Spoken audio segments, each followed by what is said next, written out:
So I've been thinking a lot about ideas. We've heard the common phrasing of how history repeats itself.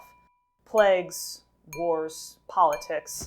And joy that we can loudly proclaim from the rooftops, free at last. But what about ideas? Not a tangible historical event, but an idea in someone's head. How many times throughout history have people been misunderstood, or even just ahead of their time? Galileo proclaiming the ridiculous notion that the Earth revolves around the sun. Ideas throughout history have a tendency of burning brightly and fading, and possibly years later the ashes can be dug up and re-examined. But let's take a look at this in practice. An actual idea that has traversed through history. Simulations. Or more specifically, are we currently living in one?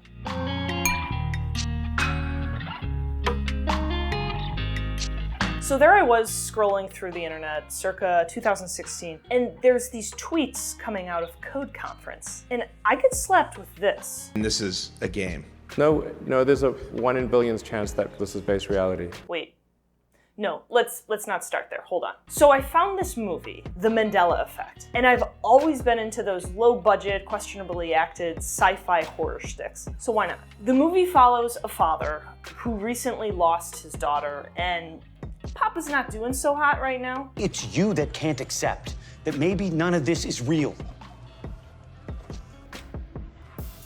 He starts becoming obsessed with his memories that don't line up to the evidence around him. Whether it was his family trip to Griffith Observatory, a family of bears, the Monopoly Man, and through all this, he discovers the Mandela Effect. The actual term, the Mandela Effect, was coined from a specific false memory that existed in the minds of people from all over the world. People seemingly completely disconnected from one another. They all believed Nelson Mandela died in his South African prison in the 1980s. Except he didn't die. We all know this. It was a historical event. 1994, he was elected president of South Africa and served for 5 years. By surrendering ourselves to the passion of hatred and the spirit of vengeance and retribution. And there was another 14 years before his actual death in 2013. This Mandela Effect can be seen in different areas, not just global politics. Curious George. Does he have a tail or no tail? You can probably tell by the horrific tail I drew. Curious George does not have a tail. He's actually just this weird sausage-looking thing, which is terrifying. How about the Berenstain Bears? The Berenstain Bears. Berenstain, S-T-E-I-N. Yeah, Stein, they were Jewish. Okay, and this one caused me to go into full research mode for like an hour. The movie Shazam, starring Sinbad. That was the movie about the genie that was a total ripoff of the similarly titled Shaquille O'Neal movie. Kazam. Yeah, so Shazam doesn't exist. There is no Genie Sinbad movie. Seriously, I remember Shazam and Kazam as distinct, separate films. It was Armageddon and Deep Impact, The Prestige and The Illusionist. Another pair of extremely similar movies that happened to come out next to one another. Nope, sorry, it was only one film. I have no explanations for this outside of the Mandela Effect. Have you heard of the Mandela Effect? Back in the Mandela Effect film, Papa teams up with this professor, and the professor says some weird stuff. Enormous processing power. But these glitches that we see, like the Mandela Effect, show me that it has its limits. And then weird stuff unravels. Bing, bang, boom, and it was all a dream. I mean, simulation. So Papa has some coding skills, and he's able to write some code, use a quantum computer, and overload the simulation by having it create a bunch of new simulations. And those simulations, I don't really know, but long story short, the original simulation says, "F this, I'm out of here." And the whole simulation shuts down, it reboots, and it creates an entire new version of reality, a new simulation. As it turns out, the Mandela Effect in the film was just a glitch in the simulation. Something went wrong and the simulation attempted to right itself, but left scars of these false memories. The last scene of the movie is a recreation of an earlier scene, or more specifically, the same scene occurring for the second time in the new simulation. The daughter tries to go swimming with her curious George monkey, and dad is like, Jesus, for the love, leave your damn monkey. And she's like, haha, okay. And she doesn't die. That's it. That's all you gotta do. Destroy the f***ing world and hope the new world is like the same thing, I guess? There's no problem with this. Like considering you'd have to assume a low variability of the simulation, thus we'd all end up in the exact same point. You, your daughter, your wife, all hanging out at the beach, fun. Or that this new simulated version of you would know to tell your child to leave the damn monkey. Or that, honestly, I'm exhausted. I don't know how much I care anymore. This movie kind of sucks. Solid 3 out of 5. Neil deGrasse Tyson would hate it. But let's move on. The Mandela Effect was released in 2019, but this wasn't actually the first time in history where a similar idea has been talked about. Philosophers, computer scientists, and attention seekers. Okay, yeah, we get it. Outlandish behavior is the only reason that Tesla's stock price is above $0. Let's go back a bit further to 2003. A paper by Nicholas Bostrom, Are You Living in a Computer Simulation? The paper sets up a society of post-humans. Post-humans that are our future generations or maybe an alien race. And they've advanced beyond our current human capabilities. Maybe they have flying cars, teleportation, or maybe they've just figured out that Elon Musk is a fraud and never invented anything in his life. Okay, sorry. That's the last one, I promise. It's fine. But most importantly, these post-humans would have advanced the capability of computers to the point where they are capable of properly simulating the human existence and creating consciousness within a machine. In other words, a simulation of the ancestors of the human population. Now, that's ridiculous, right? Each of us are unique individuals with our own thoughts and feelings. How could a computer be powerful enough to make all of those individual calculations uniformly across 7 billion people in order to establish a global human consciousness? Bostrom pulls on a common assumption from philosophy called substrate independence. It is not an essential property of consciousness that it is implemented on carbon-based biological neural networks inside a cranium. Silicon-based processors inside a computer could in principle do the trick as well. Now, to be clear, the computer processing power humans currently have access to is extremely small. The current speed is about 100 million operations per second, or 10 to the 8th operations. This actually seems like a lot, but when it comes to the human brain and simulating it, one estimate based on how computationally expensive it is to copy the functionality of nervous tissue, and that leads to an estimate of 10 to the 14th operations per second for the entire human brain. If you base your estimate on the number of synapses in the brain and how frequently they fire, that leads you to 10 to the 16th operations per second. Either way, these estimates are 1,000,000 times more powerful to 100 million times than our current computers. This seems insurmountable, but keep in mind that these are post-humans we're talking about. Theoretical computers have been designed with the computer having the mass of a large planet, giving it the ability to compute 10 to the 42nd operations per second. Creating artificial consciousness is something that is theoretically feasible. We as a species just haven't figured it out yet. A brain is just a computer. If consciousness is in the brain, a computer can simulate it. And as for the rest of the worldwide simulation, the human mind is actually 90% of it. At the end of the day, environments don't need to be permanently rendered or active at any one time. The simulation can take into account the knowledge of when the simulated mind is about to interact with the environment and render it just in time. In other words, if a tree falls into the forest and no one is around to hear it, it wouldn't make a sound. Because why would the computer waste resources simulating it if no simulated mind was there to hear it? Or what if the simulation failed and couldn't render a certain area a simulated mind was looking at? Something I kind of like to refer to as the Silent Hill effect. And the simulation could just put up a wall of fog, giving it time to catch up to whatever reality is supposed to look like. And this all leads into the simulation hypothesis, which is a trilemma. It's 3 individual statements, and they can't all be false. One of them needs to be true.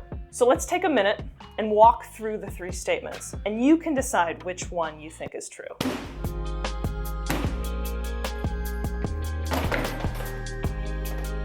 The first is the probability that a civilization reaches the post-human stage and is able to even create these ancestor simulation. They have enough energy and science to do this. The probability of that is 0. This statement leads us to the Fermi paradox. The Fermi paradox is the conflict between the lack of clear, obvious evidence for extraterrestrial life and various high estimates for their existence. If life is so easy, someone somewhere must have come calling by now.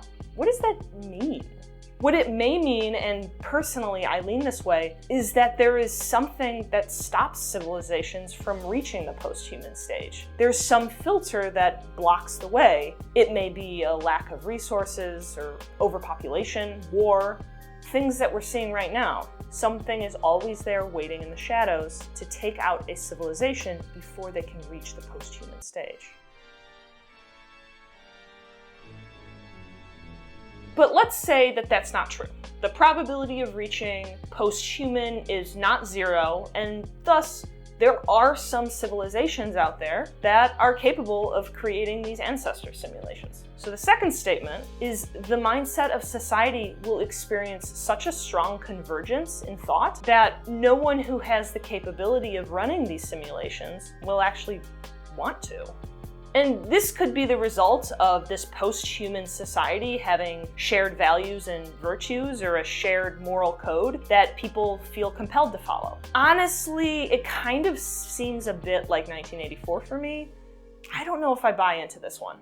It's almost as if everybody independently has to all agree that they shouldn't make these ancestor simulations. It's kind of weird.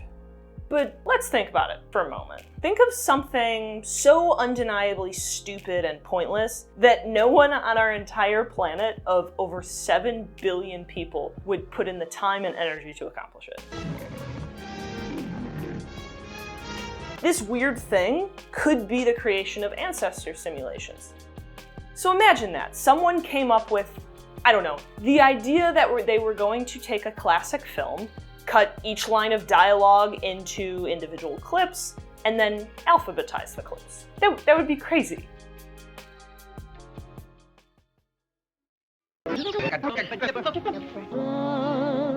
Right? Certainly. Change? Wait. Child? What is happening? Cycle. Cities. City. City. Oh my City, god. Someone alphabetized The Wizard of Oz. Dead. Dead.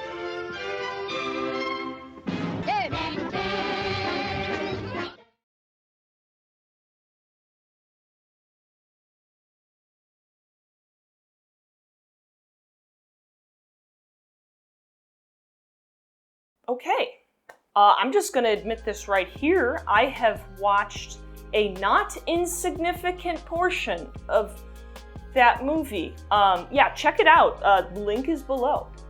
I guess that's what I want to say for this piece. One insane person, a wonderfully insane, I might add, took the time of their life to create this. Yeah, this. 99% of the world would say that this was an enormous waste of time, but all it takes is one person with the resources. In a post-human civilization existing with the resources required, there has to be at least one crazy person with the drive to create these simulations. And then, of course, the third statement, very simple. If the first two statements are false, then that means there's civilizations out there capable of creating ancestor simulations, and people or beings a part of that simulation that actively want to do it, and they actively do it. The third statement says if the first two statements are false, then it is almost guaranteed that we live in a simulation. No, there's a 1 in billions chance that this is base reality. And hold up, so there's always the base society. Maybe we're the base society, and in the future we'll create simulations. Except once a simulation is created, another one can be created. And then maybe one of your simulated people create their own simulations, and so there's an infinite number of simulations all of a sudden with billions and billions and billions of people, suddenly with no knowledge of which category we as a people fall into, whether the very, very small base society compared to the billions and billions and billions and billions of simulated people. The probability is we are most likely a simulated person. Is it possible that you are so smart that you are constantly high and you don't know it? The compelling thing about my personal journey through researching living in a simulation, it was actually going through the history before Bostrom's 2003 paper and seeing the idea repeat over and over again in many ways that it just rhymed itself throughout history. Bostrom wrote his paper only 4 years after the premiere of 1999's The Matrix, a simulation created by machines in order to pacify the humans into being living batteries. But not just to use the human body, higher level beings putting us under the microscope to study us is what pops up in Stephen King's Under the Dome, where a literal observation dome is placed onto a small town. The people living within the town become as insignificant as ants. And then of course, L. Ron Hubbard, in his creation of Scientology, he talks about an alien race strapping the human race into machines that they're simulating everything that we observe, even right now. And then of course there's Plato, one of his most famous writings, The Allegory of a Cave. It describes people trapped in a cave, chained to a wall, heads locked in place where they can only see the wall in front of them. And on that wall are the shadows of objects passing by the mouth of the cave. This is their own simulated reality. Science fiction writer Isaac Asimov played with this idea extensively. In 1942, he published The Foundation. The novel series begins with Hari Seldon and his development of psychohistory. It's a new field of science and psychology that equates all possibilities in large societies to mathematics, allowing for the prediction of future events. This is actually the most basic definition of simulation. By taking all the randomness in the universe and pairing that randomness to the appropriate statistical distribution, Hari was able to run calculations and simulations in order to establish the most beneficial path for humanity. Asimov followed this up with a short story in 1956 when he wrote Jokester for Infinity Science Fiction. The short story follows Noel Meyerhoff, a grand master in charge of feeding information into a supercomputer in order to answer all the questions and fix all the problems of mankind. And so he begins feeding the computer jokes. And eventually, after studying the jokes, the computer outputs the fact that no human being has ever written a joke. All of these jokes have been directly implanted into the human brain at the time of need in order to be told amongst friends and have the reactions of people studied by a higher level of posthumans. Long before Musk or Bostrom, these ideas existed. They started as philosophy but fell into the drudges of science fiction before finally becoming mainstream over the last 20 years. But why now? What happened was Bostrom's 2003 paper primed the world for this reintroduction. Bostrom, with his matching degree in theoretical physics, he had a strong foundation of the mathematics necessary. Normal computers work either there's power going through a wire or not. It's 1 or a 0. They're binary systems. What quantum states allow for is much more complex information to be encoded into a single bit. With the idea of quantum computers on the rise and the knowledge of the infinite energy within our solar system alone, this idea has popped up once again in history. It has rhymed with its previous variation, and now finally, possibly, it is stuck. The Mandela Effect movie was weird and honestly unnecessary, but the idea behind it hints of what would happen if one day we were able to simulate our ancestors. Then the question would be clear: are we the base society, or are we just making another simulation inside of the simulation we're already in? So now I ask the question to you: do we live in a simulation? How do you place those trilemmas? What's the most probable? Do you believe Elon Musk? Let's fight about it down in the comments.